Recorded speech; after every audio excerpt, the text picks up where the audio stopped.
Time of life is short. To spend that shortness basely were too long if life did ride upon a dial's point, still ending at the arrival of an hour. I certainly hope this Shakespeare Tag doesn't take a whole hour. Welcome everybody, I'm Jack the Rambling Raconteur, and this is the Shakespeare Tag. It was originally created by Libby Stevenson, I think about a month ago. I was tagged last week by Alan at Big Hard Books and Classics. Thank you, Alan. I was kind of hoping this would eventually drift its way to me as I watched all of my virtual friends do this tag, and I thought, I love Shakespeare. When's it going to get to me? So here we go. First prompt, what was your first exposure to Shakespeare? I can't remember a definite first exposure. I knew I was familiar with some of the stories at some point in grade school, like Romeo and Juliet, some of them. I'm not positive. Julius Caesar, maybe, some vague idea. But the first ones I really actually read and paid attention to, I was in 7th grade. There was this advanced 7th grade grammar class, not the reading class. There was a separate reading class, but in our advanced grammar class, we had a teacher who just decided we were going to do some Shakespeare in that class. It was a small group of us. And so we did a whole series of plays. We did Macbeth, we did Hamlet. Those were two that I really enjoyed. We had scripts in Elizabethan English, and we would stand there and act it out. And I mean, when it was Hamlet and Laertes dueling, we went around going like this with phantom swords, and Macbeth and Macduff, same thing. So it was really fun. The class was not fun the rest of the year, but that was an exciting experience. And so I loved those, and then I just gradually kept reading. I read a book called Royal Blood about the mystery around the princes in the tower, and so from there I went and read Richard III a couple of years later. I think that was in 9th grade. And even though that's not a perfect play, it was interesting. The language was interesting, and so I just kind of kept exploring. And then in college I really started reading Shakespeare a lot more intensely. Throughout my 20s and early 30s, I read at least one play by Shakespeare every year, which jumps us into our next question. Which Shakespeare plays or poems have you read? I'm going to cheat and kind of use a reference here. This is my Shakespeare Invention of the Human by Harold Bloom. What a photograph. So, starting from the beginning, I've read The Two Gentlemen of Verona. I've read all 3 parts of Henry VI. I've read King John. I've read Richard III. I've read Romeo and Juliet. I've read Julius Caesar. I've read Love's Labour's Lost. I've read A Midsummer Night's Dream. I've read As You Like It. I've read Twelfth Night. I've read Richard II. I've read both parts of Henry IV. I've read Henry V. I've read Measure for Measure. I've read Hamlet, Othello, King Lear, Macbeth, Antony and Cleopatra, Coriolanus, Cymbeline, Winter's Tale, Tempest, Henry VIII. I've read most of his sonnets. I've read The Phoenix and the Turtle. I have not read The Rape of Lucretia. The city of Phoenix actually got its name from the poem The Phoenix and the Turtle. There was a disgraced drifter who pretended to be a lord. His name was Darrell Duppa. He called himself Lord Duppa, who was here about that way, 2 miles.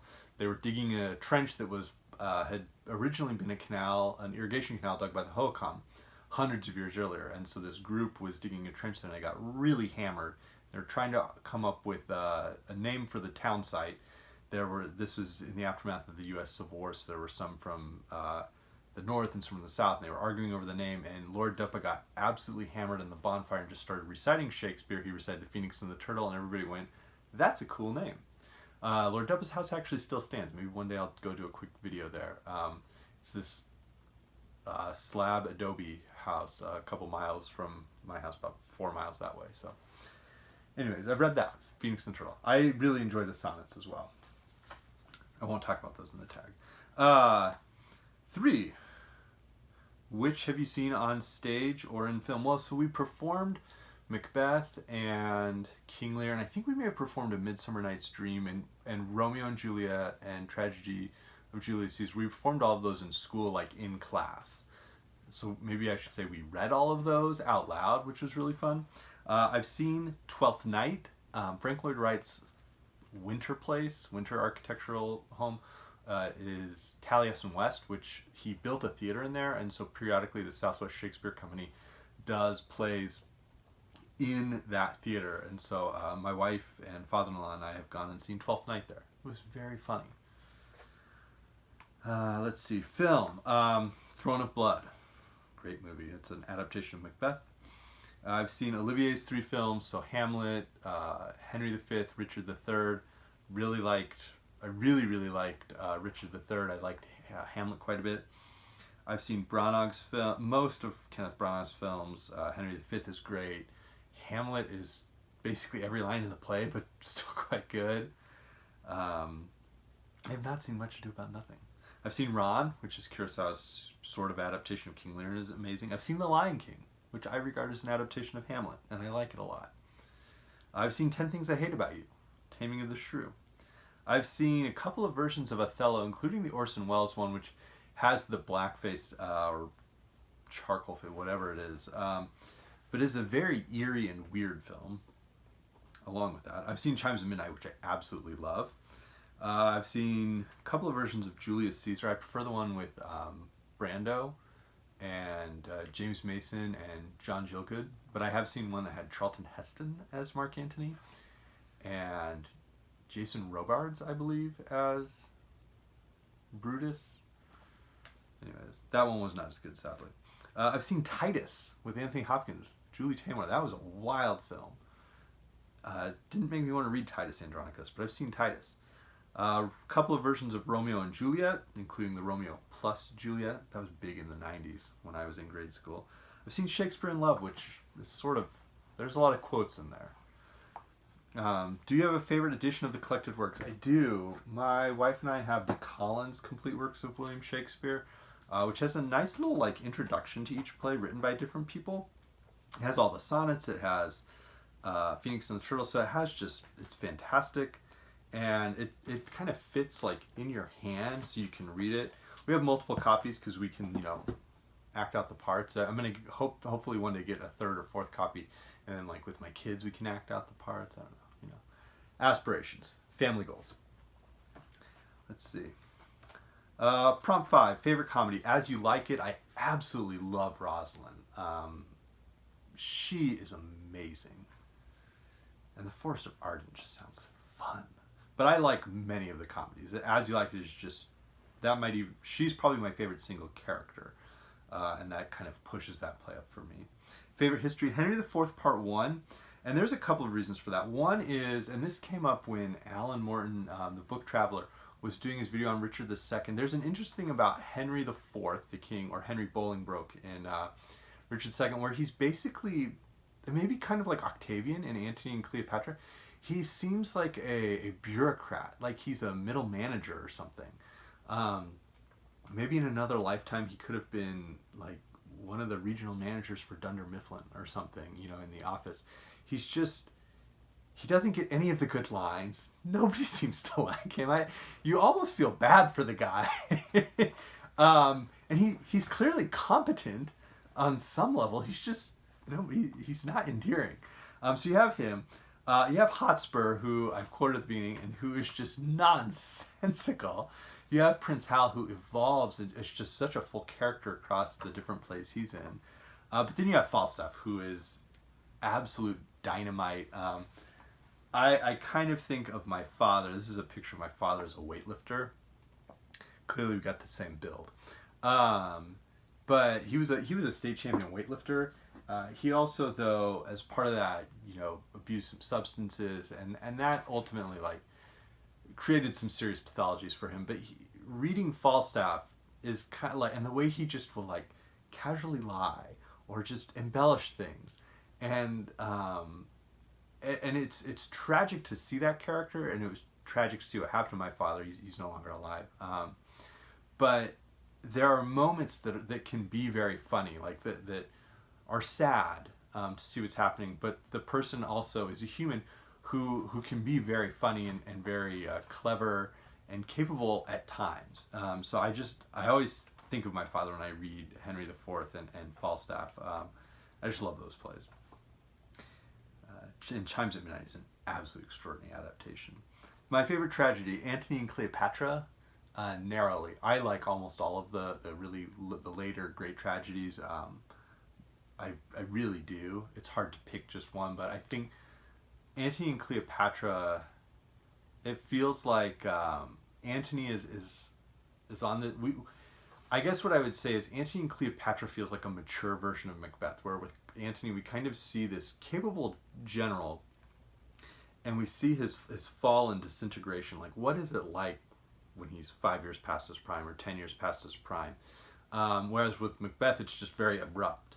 So we see with Antony, especially with Julius Caesar, this arc that's interesting.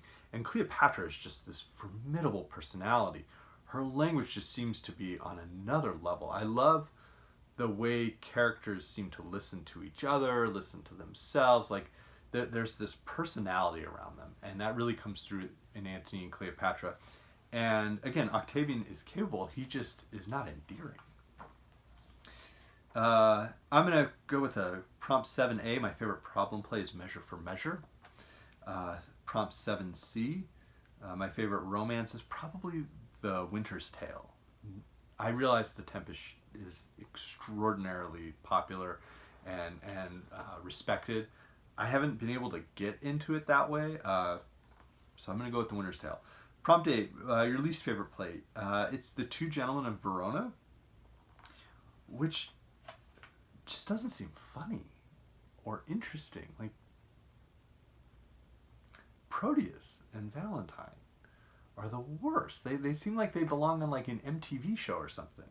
But with that, Henry VI Part 1, just because there doesn't seem to be a substantial, parts 2 and 3, they're early plays, and Two Gentlemen of Verona is a very early play. They're not particularly strong. It gives us all hope that we can grow, because Shakespeare went from writing those to writing some of the greatest plays ever written. Which play would you want to direct? Wow, that's a tough one. I mean, As You Like It is an absolutely extraordinary play, and I would love to try and get inside, those characters. But Macbeth is also was really fun, like to read out and act out. So I don't know. Prompt 10, which lesser known play do you think deserves more attention? Of the ones I've read, maybe Coriolanus, maybe Cymbeline.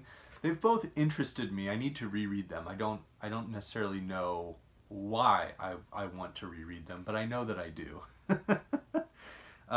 Which one am I most excited to read? All's Well That Ends Well. I'm probably going to read that this summer. I've been kind of reading some problem plays from Greek tragedy through Ibsen, and Shakespeare's right in that mix. Bonus, favorite play to teach. So I teach math, but I usually can get people to do a cheer of Once More Into the Breach, Dear Friends, at the end of school. Sometimes even the security guards have participated in that. And of course I also, before big tests or the final exams, I go around and like pump the kids up, or district benchmarks, because we're at the alternative schools. So if we can perform at the same level as the other schools, that's unheard of in the district. So we go around and like do big chants and stuff. And so, we do the We Few, We Happy Few, we band of, mathematicians and things like that. So anyways, that's the end of the tag. It was an absolute delight. I love Shakespeare, and Shakespeare is someone that I hope to be able to share, with my kids in the future. So at this point, I think I'll exit, pursued by a bear.